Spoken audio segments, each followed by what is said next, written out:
పెద్దలారా మిత్రులారా అందరికీ నమస్తే. నేను గరిడేపల్లి సత్యనారాయణ, న్యూ లక్ష్య ఆర్గనైజేషన్. ఇది తెలుగుదేశం పార్టీకి సంబంధించినటువంటి ఖమ్మం జిల్లా తెలుగుదేశం పార్టీకి సంబంధించిన అంశం మీ దృష్టికి తీసుకొచ్చే ప్రయత్నం చేస్తాను. నేను ఖమ్మం జిల్లా కేంద్రం ఖమ్మం టౌన్లో ఉంటాను కాబట్టి సెన్సిటివ్గానే చెప్పాలి ఈ మ్యాటర్కి సంబంధించి.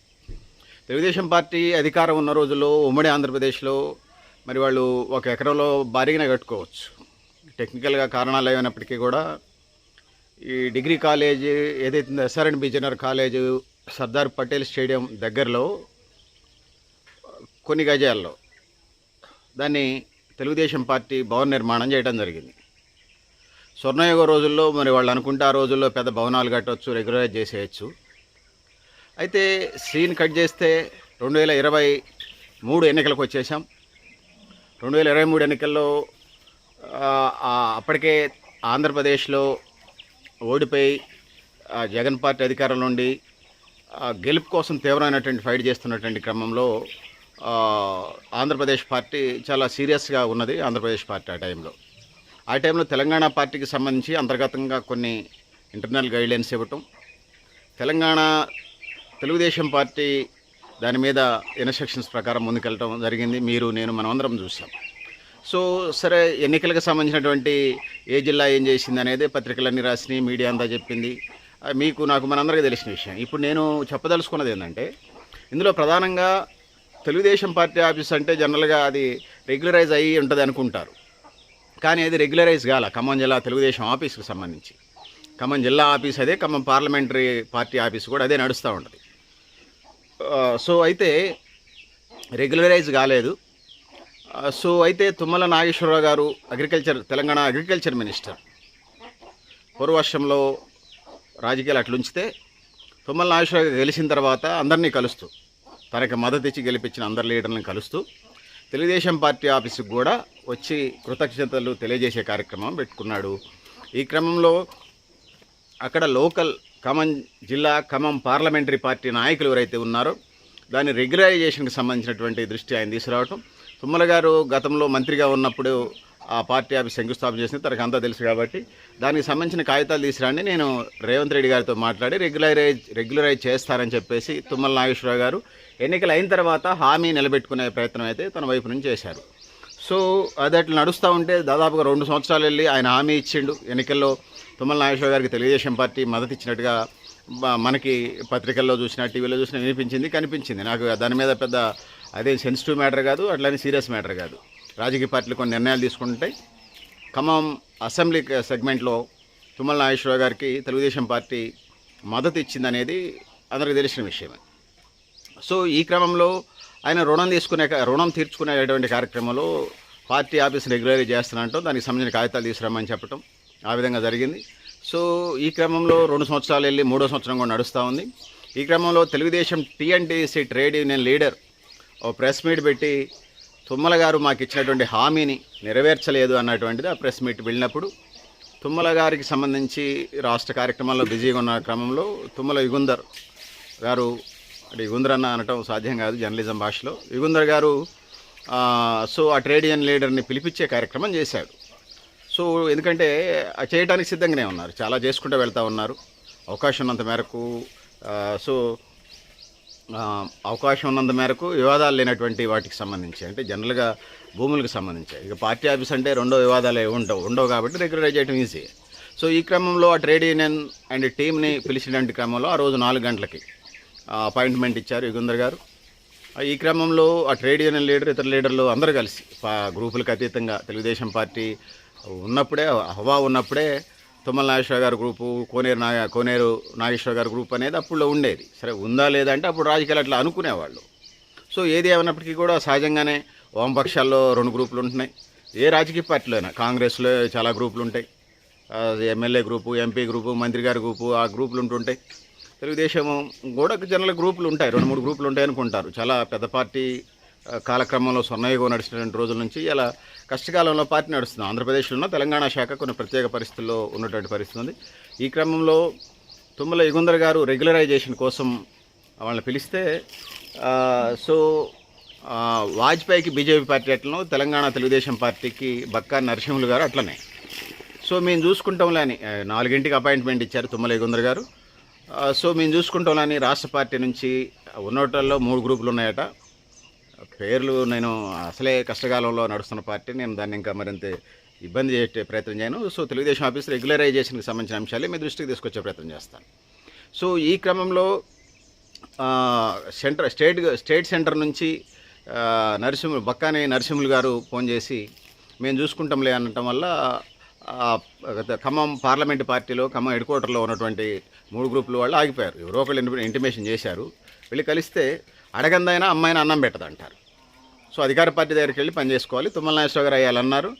మీరు అది తీసుకొని రండి, నేను రేవంత్ రెడ్డి గారితో చెప్పి నేను ఫైలు రెగ్యులరైజ్ చేయిస్తాను, మీకు ఇది చేసుకోవచ్చు అనేది. ఇప్పుడు తెలుగుదేశం పార్టీ ఆఫీస్కి వచ్చినప్పుడు కరెంటు బిల్లులకు సంబంధించి ఇబ్బందులు పెడుతున్నారు. అదేవిధంగా మున్సిపాలిటీ ట్యాక్సులకు సంబంధించి ఇబ్బందులు పెడుతున్నారు. ఖమ్మం పార్లమెంటరీ పార్టీ జిల్లా ఆఫీస్ కూడా అదే ఖమ్మం హెడ్ క్వార్టర్లో ఉంటుంది. సర్దార్ పటేల్ స్టేడియం దగ్గరలో ఒక 100-200 మీటర్ల దూరంలోనే ఉంటుంది.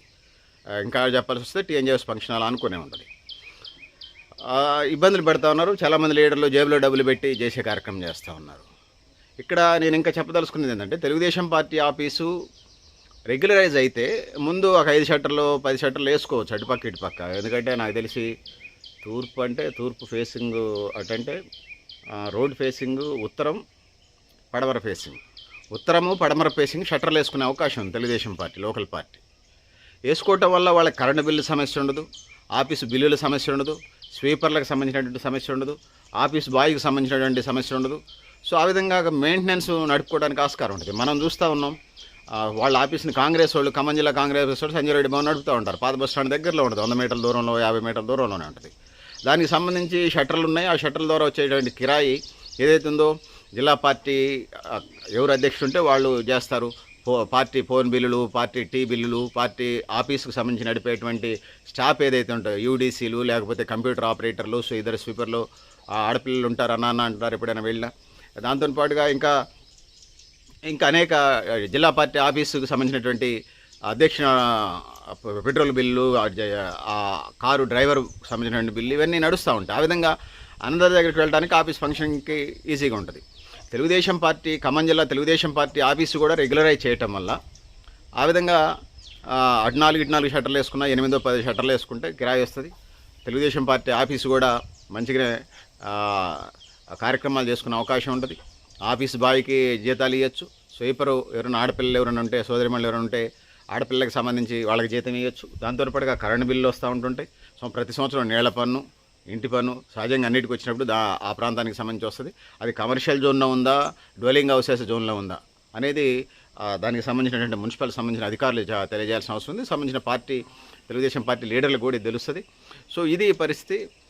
సో మరి మోక్షం ఎప్పుడు తెలుగుదేశం పార్టీ ఆఫీసుకు సంబంధించి, ఖమ్మం జిల్లా తెలుగుదేశం పార్టీ ఆఫీసుకు సంబంధించి రెగ్యులరైజేషన్ ప్రభుత్వం నుంచి పట్టా పర్ఫెక్ట్గా వచ్చి ఇంకా షట్టర్లు ఇతర నిర్మాణం చేసుకొని ఆ ఆఫీస్కి ఆర్థిక సమస్యలు లేకుండా, అధికారంలో ప్రతిపక్షంలో రాజకీయ పార్టీలు అనేది ఉండవచ్చు.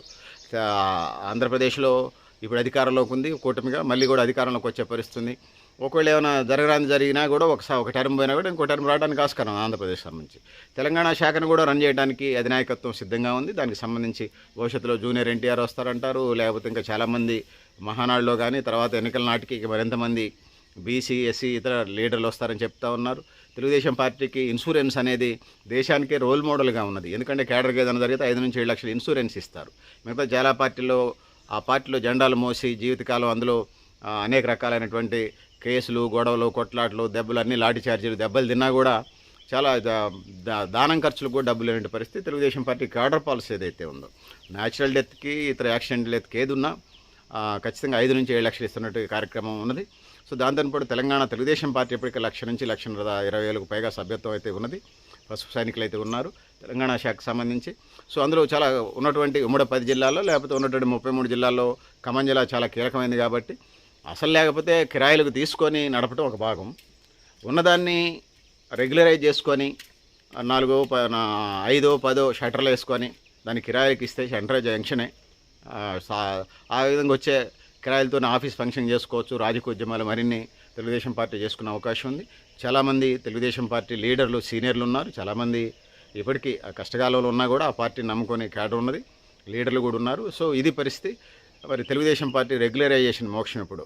సో అయితే ఇది ఇట్లా ఉంటే ఇంకోటి ఏమిరెడ్డి నరేందర్ రెడ్డి గారు రేవంత్ రెడ్డితోనే మంచి సంబంధాలు ఉన్నాయనేది, అది బంధువులు అవుతారా ఫ్రెండ్షిప్పా పూర్వాశ్రమంలో అనేది అట్లుంచితే వాళ్ళు ఇది మేము చూసుకుంటామని చెప్పేసి స్టేట్ పార్టీ సెంటర్ నుంచి వినపడుతున్నది మాట. ఎందుకంటే ఇప్పటికే 1,50,000 రూపాయలు ఖమ్మం జిల్లా తెలుగుదేశం పార్టీ ఆఫీస్కి సంబంధించినటువంటి ఇంటి పన్ను ఏదైతే ఉందో, ఇంటి పన్ను హౌస్ ట్యాక్స్ ఏదైతే ఉందో అది ఇప్పటికే కట్టారు. హౌస్ ట్యాక్స్ అంటే అది ఆఫీసులే కానీ హౌస్ ట్యాక్స్ అని చెప్తున్నాను మీకు ఈజీగా అర్థం కావడానికి. అంటే దాన్ని రెగ్యులరైజ్ చేసే బాధ్యత రాష్ట్ర పార్టీ తీసుకుంటుందని చెప్తా ఉన్నారు. సో ఇటు రాష్ట్ర పార్టీయా లేకపోతే జిల్లా పార్టీ ఎవరో అంటే ఖమ్మం పార్లమెంటరీ పార్టీ చొరవ తీసుకొని తొందరగా చేయడం వల్ల క్యాడర్ కూడా ఒక ఊపుగా ఉంటుంది. ప్లస్ భవిష్యత్తు ఉద్యమాలు నిర్మించుకోవడానికి పర్మనెంట్గా రాబోయే 2 దశాబ్దాలు 5 దశాబ్దాలు 10 దశాబ్దాలకి వాళ్ళకు షెల్టర్గా ఉంటుంది. ఆ విధంగా ముందుకు పోవడానికి ఆస్కారం ఉంటుంది. లేకపోతే నాయకులకు సంబంధించి నాయకులు జేబులో డబ్బులు పెట్టుకొని పన్నులు కట్టి కరెంటు బిల్లులు కట్టి ఆఫీస్ జీతాలు కట్టి వాచ్మెన్ డ్యూటీలు డబ్బులు ఇచ్చి లేకపోతే బిల్డింగ్కి సంబంధించి ఎన్టీఆర్ జయంతి మహానాడు జరుగుతూ ఉంటుంటుంది. ప్రతి సంవత్సరం రంగులు వేసుకోవచ్చు. సో అట్లా ఈజీగా ఉంటుంది, ఖర్చులు కూడా ఈజీగా ఉంటుంది. ఆ విధంగా అడుగులు వేయాల్సిన పరిస్థితి అయితే తెలుగుదేశం పార్టీ ఉన్నది. సంబంధించినటువంటి లీడర్లు ఎవరైతే ఉన్నారో కోరపాటి వెంకటేశ్వర్లు గారు, కేతినేని హరీష్ గారు, కరుణాకర్ గారు, వాసిరెడ్డి రామనాథం గారు ప్రస్తుతం పార్లమెంటరీకి సంబంధించిన బాధ్యులు, ఇంకా చాలామంది రైతు సంఘం, ఇంకా రజనక్క ఉన్నది మహిళా సంఘం నుంచి డైనమిక్, ఇంకా ఫైర్ బ్రాండ్ అనుకోండి అక్క కూడా, ఇంకా చాలామంది లీడర్లు ఉన్నారు. సైకిల్ గుర్తు మనం కనపడితే ఓట్లు వేసే వాళ్ళు కూడా ఉన్నారు. తెలుగుదేశం పార్టీ అంటే బీసీల పార్టీ అంటారు. సో అన్నిటికీ ఏదైనా కూర్చొని ఒక సమావేశమో కార్యక్రమం చేయాలంటే ఒక ఆఫీస్ అవసరం. అక్కడ నుంచి ఏదైనా చేసుకోవచ్చు. అందుకోసం తెలుగుదేశం పార్టీ ఆఫీస్ రెగ్యులరైజేషన్ చేసి హ్యాండ్ ఓవర్ అయ్యి ఎల్ఆర్ఎస్లు బీఆర్ఎస్లు అయిపోయి దాన్ని ఓన్గా షట్టర్లు భవన నిర్మాణాలు షట్టర్లు వేసుకొని ఆఫీస్ నడిపించడానికి ఇంకో దాని మీద ఇంకో స్టేర్ వేసుకోవడానికి భవిష్యత్తులో ఉపయోగాలు ఉంటాయి. కాబట్టి ఆ వైపుగా అడుగులు పడాల్సిన అవసరం ఉందని తెలియజేసుకుంటూ, సో పెద్దలారా మిత్రులారా మీరు కూడా మీ అభిప్రాయాలు కామెంట్ బాక్స్ రాయడం తెలియజేస్తూ నేను గరిడేపల్లి సత్యాన. థ్యాంక్ యూ ఉండాలి పెద్దలారా మిత్రులారా.